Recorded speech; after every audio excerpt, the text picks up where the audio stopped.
बिस्मिल्लाहिर्रहमानिर्रहीम। मौजूदा दौर का सबसे बड़ा अलमिया बेहिसी है। हम लोग एहसासात से आरी हो चुके हैं।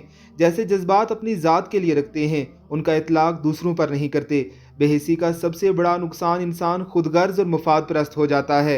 अगर हम अपने अतराफ़ में नज़र दौड़ाएं तो हमें ये तल हकीकत देखने को मिलेगी कि हर दूसरा शख्स कहीं ना कहीं अपने मकसद के हुसूल के लिए दूसरे की टांग खींच रहा है। ये कहना गलत नहीं होगा कि हम सिर्फ अपने घर का चूल्हा जलाना चाहते हैं, उसके लिए लकड़ियां चाहे पड़ोसियों की देख के नीचे से चोरी करनी पड़े। हमारे माशरे के बिगाड़ की सबसे बड़ी वजह यही बेहिसी और खुदगर्जी है। अगर तारीख उठाकर देखें तो पता चलेगा कि कौमों की तरक्की एहसास, बाहमी इत्तेफाक और हुस्न सलूक की बदौलत हुई। हम जो हालात का रोना रोते हैं, ये हमारी अपनी ही मेहरबानियां हैं। हम इंसान पैदा हो गए हैं मगर इंसान नहीं बन सके। हम मुसलमान हो गए मगर मुसलमान भी नहीं बन पाए। कड़वा सच ये है कि हमने पाकिस्तान तो हासिल कर लिया मगर सच्चे पाकिस्तानी भी नहीं बन सके।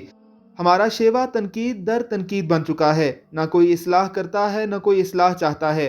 क्या इन बेहिस रवैयों के साथ हम वाकई कभी तरक्की कर सकेंगे? क्या हम भी अक़वाम आलम में अपना नाम बना सकेंगे? क्या हम वाकई ही एक खुश इखलाक और बाशऊर माशरे की तामीर कर सकेंगे? अल्लाह रब्बुल इज़्ज़त की ज़ात हमें तौफीक अता फरमाए। आमीन सुम आमीन।